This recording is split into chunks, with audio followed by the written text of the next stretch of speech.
everybody, this is Mike with On Point Preparedness. Today's going to be story time. We've been out sick, and so wanted to relate things that have happened to us to what is going on in the news, and then we're also going to cover some other news updates as well, because just want to keep this low key because I've been recovering over the past week or so. But if you've seen, there's been a lot of articles about the C-19 and RSV and the flu and strep. They're calling it a tridemic, if you will. Whenever you see these things, especially here, it's saying the CDC is issuing these health advisories, especially among children, that these diseases are going to be very prevalent. After everything we've gone through over the past couple years, people don't want to take them seriously, and myself included. I do believe that a lot of people get injured by C-19 and everything, but a lot of people thought that it was just blown out of proportion, and so they're very unlikely to trust these figureheads of the CDC and government and whatnot. But I just want to tell you that whatever's going on this year is completely legit. So I'm just going to move on over here and just tell you what happened. So I had heard, from some of the YouTubers that I watch, as well as these articles floating around, that these diseases were really prevalent, that they were hitting children more severely than adults, and then we all got sick, and I think it was RSV. We got a C-19 test that was negative, and it didn't seem like flu, but I'll tell you what, this time it really is legit. All four of my kids came down with severe respiratory illness. Some more so than others, but one of my kids, my little boy, he's turning 5 in December. He was hit very, very hard. Had real trouble breathing. We actually have an SpO2 monitor. It just measures the percent of oxygen saturation in the blood, and that shouldn't be below 95.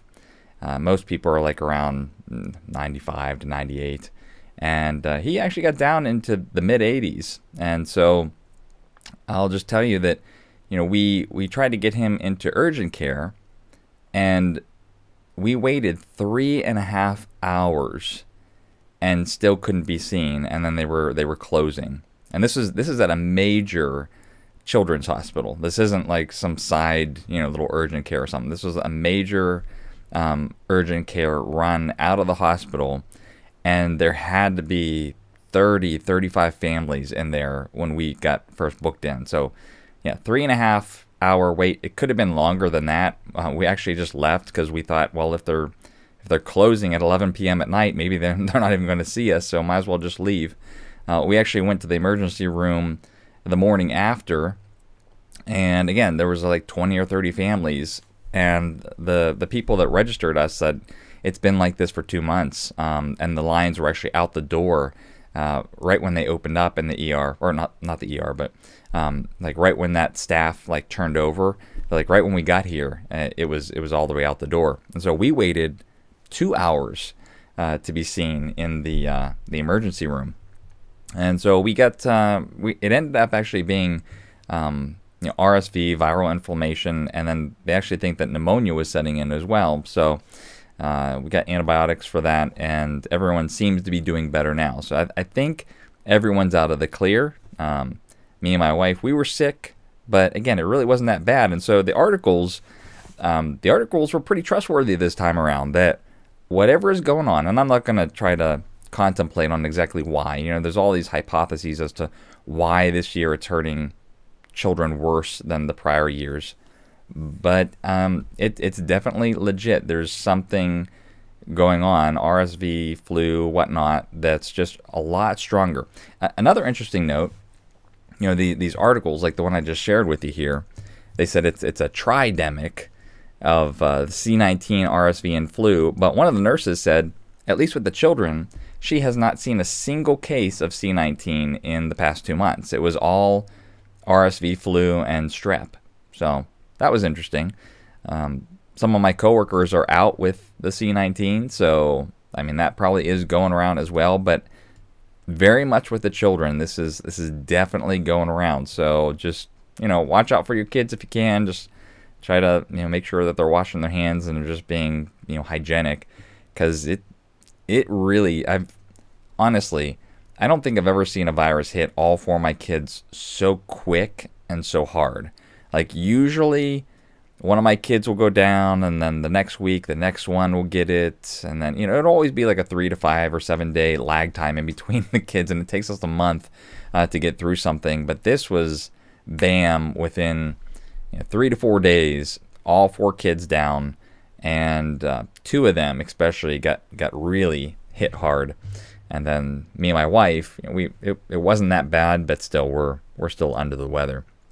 So keep a watch out for this. Again, the people in the ER have said this has been going on for 2 months. They've been looking at 3.5, sometimes even 4-hour long waits. So if you have kids and they do get sick with some type of respiratory illness, just keep this in mind as you think about going to an urgent care or emergency department, because those are the types of waits that are not just local to my area. I've heard that this is happening in other states as well, where they're erecting tents outside the hospitals. I have some friends that are doctors, and they said that they're actually putting people in the hallways. And so, yeah, this is definitely legitimately happening. In tandem with this, talking about supply shortages, which has always been a real big news story, acetaminophen shortage. There is a shortage contributing to the kids' hospital crush. So basically what they're saying in this article is that most families will try to wait out the sickness at home, and they'll just address the fever with ibuprofen or acetaminophen, but they can't get it. It's in some regions, I think especially in Canada, it's very, very difficult to get. And so they're faced with the choice of having to go to the ED, or they're having to go to urgent care hoping that they can get medicine. I actually saw this in the hospital. So I could not find children's acetaminophen in the grocery stores. At the hospital pharmacy, it said that they're out. They're completely out. There were signs right on the window when I went to get my kid's prescription for antibiotics. So it's not that it's completely gone, but Johnson & Johnson or some of the other makers of children's Tylenol products or acetaminophen products, they're just saying that it's severely backlogged. I put in an order online, and it's not going to come until like 2 or 3 weeks. So that's another thing that's happening. In fact, I thought this was interesting. In Canada, it says that Ontario parents are saying that they're traveling to the U.S. in search of children's medication. So we all know that there's been a whole variety of supply chain shortages that just spans everything. I mean, literally, it spans everything. And so this is one time where I've actually been able to experience the news. A lot of these things we're seeing pictures of, especially with grocery and food. We're seeing different shortages or outages of various food items and things like that. And it's a little bit weird because, you see these pictures, but you may not see it in your own grocery stores. Well, this time now, I'm actually seeing some of those shortages pop up, especially with the medicines. And it's not just acetaminophen. There's some websites which detail all the different shortages of medication, and it's all for, a variety of different reasons, but all related to supply chains. And so, yeah, those things are continuing to be strained. We've got, obviously, the gasoline shortages on the East Coast. Those things are still happening with regards to diesel. The railway strike that was supposedly averted last month or the month prior is still on the table. They're still trying to rectify that. And so we wait until the end of this year to see exactly whether the railways will strike or not. And so again, there's just lots of things that are very strained. So you should just prepare accordingly. All right, so that's a little bit of just sort of what we've been going on, or what's been going on in our lives the last 2 weeks. We've just been sick and living out the news, I guess, being part of the statistic. But I wanted to at least grab a couple things to share with you before I get into the swing of things and start making some videos. So we're going to talk a little bit about Trump. So he's back, and this is hot off the press. So he's back on Twitter, and this happened within the last hour. So Elon Musk put out a poll saying whether he should or should not be reinstated, and it was like 50-50, but a little bit higher in favor of yes. And so, yeah, he just got reinstated here. And people are wondering, when is he going to start tweeting again? Because that was his favorite thing to do. His last one is still here on January 8th, 2021. And I don't know. I don't know if he's going to do anything or not. Because if you recall, a little while back, there was a little tit-for-tat spitfire between him and Musk, where Musk made fun of Truth Social, which was Trump's social media platform, made fun of it for the name, and I think Donald Trump traded jabs with him as well. So no question as to whether, or we really don't know whether he's going to get back on this or not. But if he does, you have to imagine that people are going to start hopping on all those tweets, and he may have a field day again. But speaking about him, so he also made his announcement to run for the presidency in 2024. That was his big announcement on the 16th or 17th of November. And then shortly on the heels of this, of course, there's all these special counsels to investigate him. Mary Trump, who has had issues with him and legal issues that have gone to court. I think Trump actually won in those cases regarding money that she thought she was entitled to. But she said that the DOJ has a week to indict Trump, or much worse things are going to start happening. Now, I don't think she has any insider information or anything like that. She just sort of knows the personification of Trump, and that basically if he's not taken out of the game, worse things are going to happen. And so he has announced that he's going to run. It seems, as this article implies, that it's increasingly more likely that Donald Trump will be indicted. You wonder just when it's going to happen and what the consequences of that are going to be, especially now that he's announced that he's going to run for president. Again, this whole thing is just a powder keg. One of the interesting things, though, is I told you years back, unless Trump actually makes concrete moves to address the things that he said were fraudulent, to address the deep state, to address the swamp. If he doesn't do that in a short amount of time, people are going to start getting lackluster. They're not really going to follow him as fervently as they have in the past. He still commands a lot of authority with regards to these rallies. I mean, they're packed. But I have been seeing a lot of people just start to get disenchanted, mostly with the fact of, hey, nothing's changed with this whole election process, and you just want to lead us into a repeat of 2020. So what gives? And so, yeah, particularly there's some YouTubers that I follow that have been, very staunch supporters of him that are starting to now get vocal and say that they're like, they're a little bit just disenfranchised. So I'm just curious to see what all happens with this. If they do decide to indict him, that could just increasingly flare up. It will increasingly flare up tensions here in the United States. And this is one of the big things that I'm keeping a watch out for. So I just wanted to highlight that for you all. My last video was just about the elections in general, whether it was going to be a repeat of 2020. And it was toned down. It wasn't it wasn't as fervent as it was back in 2020, but definitely around Arizona, there was people talking about fraudulence and all this sort of stuff. And I think Carrie Lake is actually going to, it's in this tab here, she says that she's not conceding in the Arizona governor race and that she has assembled a legal team. So we see where this all goes. But interestingly, again, just the whole conservative right, and I consider myself conservative, to me, it's one of the most dangerous things in politics because, again, the left presenting itself as pro-abortion, presenting itself as, affirming LGBT, to someone who's a Christian, those things are sort of like an abomination, right? Some of these things are just outright evil that a lot of Christians just say they can't support. No way would they support a vote for a Democrat because of these very top issues. The right, they make themselves out to be moralists. They make themselves out to be clothed in righteousness. I think that's one of the most dangerous things about this. Particularly, I've highlighted how there's been this merging of Christianity with conservatism, and it really isn't Christianity. It's all about moralism. And this article here is no different. Kerry Lake supporters reenact biblical battle of Jericho in Maricopa protest. So there's no video of it, which I would have been interested in seeing.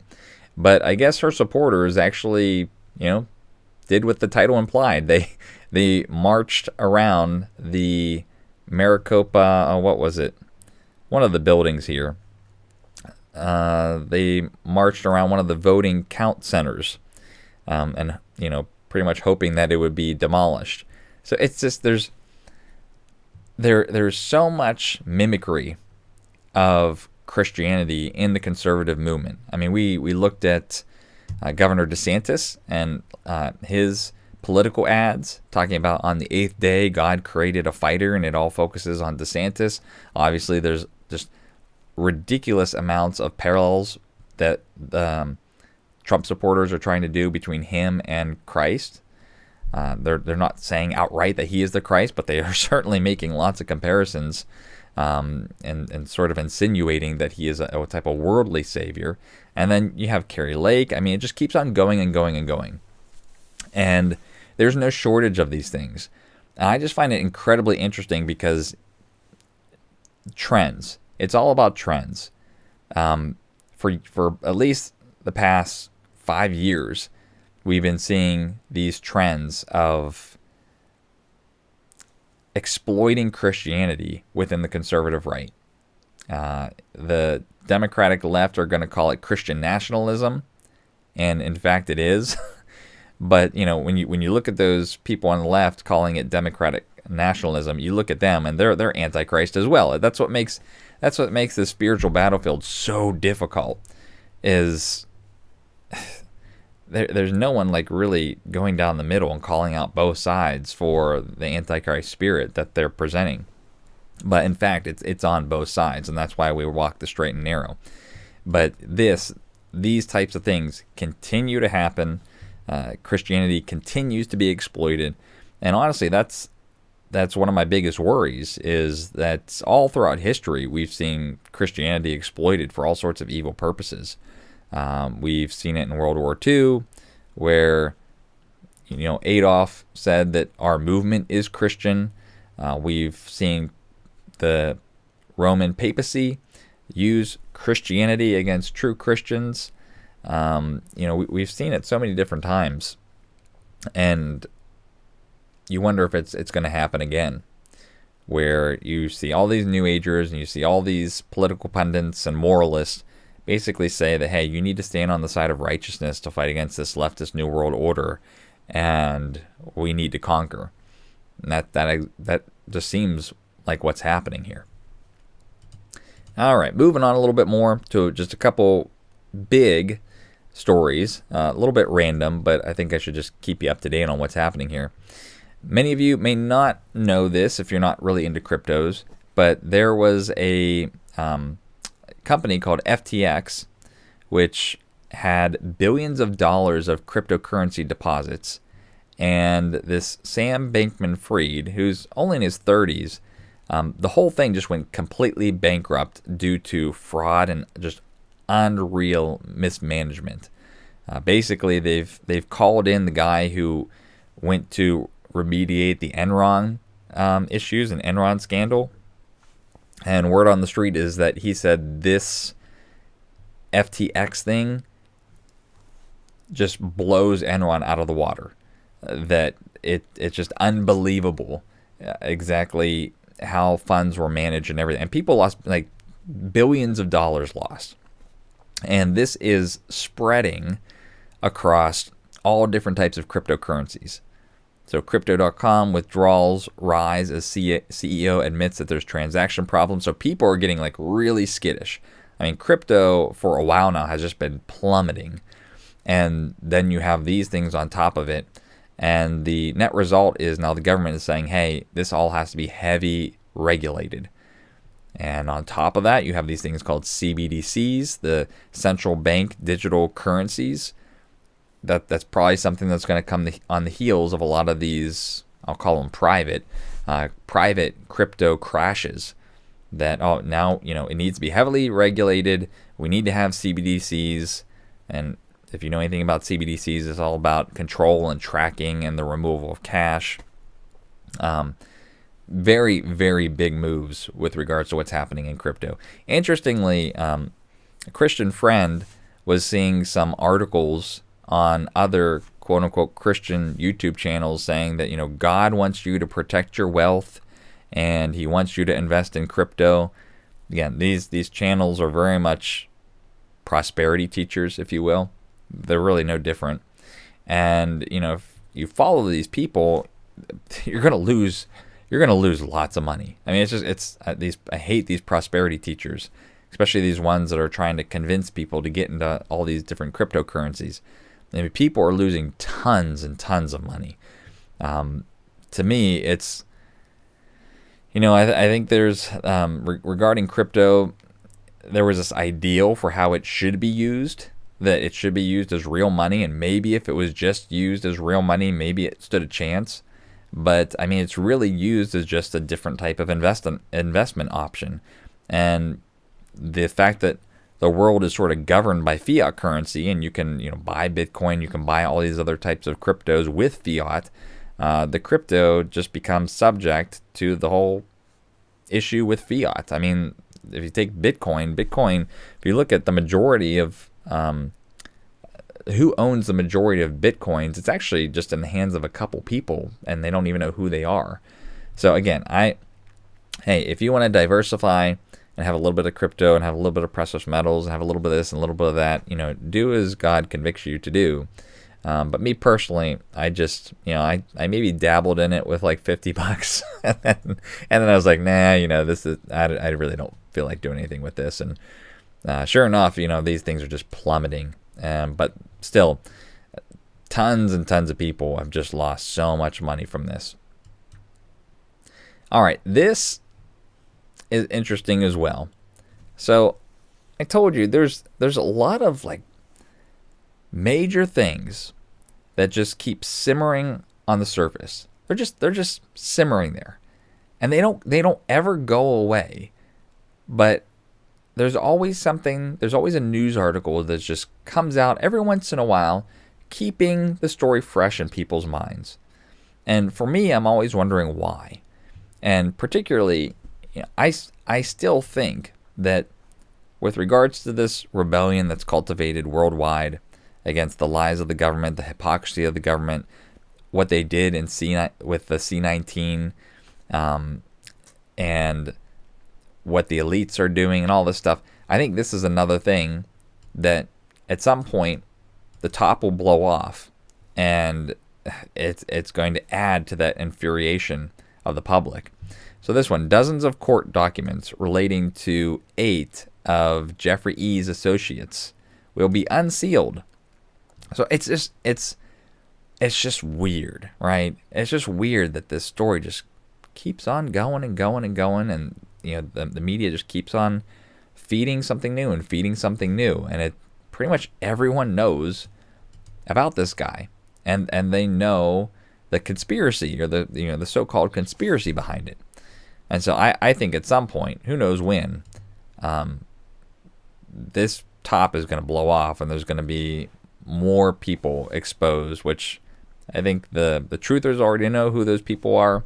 I think at some point it's going to be revealed. But so, again, just wanted to highlight this. Going on to 2 more stories here. So there's a lot of people talking about blackouts, particularly in Europe, but here in the United States as well. Thought this was interesting. Quarter of Americans at risk of winter power blackouts, grid emergencies. Grids from New England to Texas could see supply shortages because these are all strained. Now, I don't really anticipate there's going to be anything catastrophic. There might be rolling blackouts, and that could be dangerous. I mean, here, this is recent news, published 12 hours ago. Historic snowstorm slams western New York after a record 6+ feet of snow dumped in the Buffalo metro area. So, weather is changing. And so, even if they did have rolling blackouts, I mean, having that with, severe weather would not be good. And that's why, I've put out some preparedness videos for you all, particularly that hot tent camping stove that people use just to heat up their tents when they go camping. That would be, a very cheap and good option to have as a backup for your home. You could always pipe it out a window if you don't have any other type of backup. But still, it's just interesting that these types of shortages are here in America. And, just like the supply chains, the energy supply chains are strained too. And so, again, I don't anticipate anything catastrophic, but you just never know. I mean, things are just so crazy in the world right now. You just never know. So it's good to have a little bit of insurance, so to say, and just be prepared for the what ifs. Now, lastly, outside of politics and outside of current world news events and things like that, I don't think I've ever done a video exposing The Chosen, and why I just think it's absolutely unbiblical. I may have just referred to it casually in some of my videos every now and again, but I have done some Facebook posts on it before, and that was maybe about a year or two ago. And there are still some people that just very much defend the Chosen series. And I'll tell you what, after a year and month after month, it just keeps getting worse and worse and worse. I mean, it is truly an unbiblical show. It's now showing its true fruit. Season 1, I think a lot of people pointed out that, yes, there was Mormons involved, and that, yes, there's the actor Jesus is Catholic, and you need to be wary about, what comes through the show through these people that have false gospels. But, season 1, I think, was very light. There was definitely some unbiblical things in there, but again, it was still very light, and people didn't take the criticism seriously. But then as you go season after season, I mean, more and more serious things start to come out. And especially what they do outside of the movie series is just even worse. It's leading people into apostasy. And my friend Jackie, she published this just recently. This is November 14, 2022. The Hallow app partners with The Chosen for their 2022 Advent Prayer Challenge. And Hallow is the #1 Catholic prayer and meditation app. And so as it says down here, this app has over 10,000 sessions, including a daily rosary, daily saint novena. So those are prayers to what the Catholic Church deems as saints. So I used to be Catholic, and they don't recognize believers in Christ as saints. There's a special canonization of saints. Only special people can be saints. And so, the Catholics pray to saints. There's different prayers for different saints. All the saints have different purposes to which you pray for. It's all horribly unbiblical. Jonathan Rumi, that is the person who plays Jesus in The Chosen app. So again, they are just really promoting Catholicism and other false gospels, definitely outside of the series itself, but within the series, there's even hints of how Mormonism is coming out in it as well. Like there was a line a couple weeks ago, it was really viral all over social media, where Jesus said, I am the law. And people are saying salvation can't be through the law, so how can Jesus be the law? And in fact, if you look at the Mormon text, it very much mimics what is the Chosen series mimicked what is said in the Mormon text. And the worst thing about this is Dallas Jenkins, who's the director. Anytime he gets these criticisms, he will poke fun and mock publicly and make it a comedy. Anyone who brings to light serious issues with things that are within his series. If it's just very cringeworthy to see how he deals with criticism. He just makes it into a comedy and makes it a mockery, and essentially says he's doing more for Christ than a lot of these nitpickers are doing. So again, stay away from the chosen. It really is just showing its true fruits here.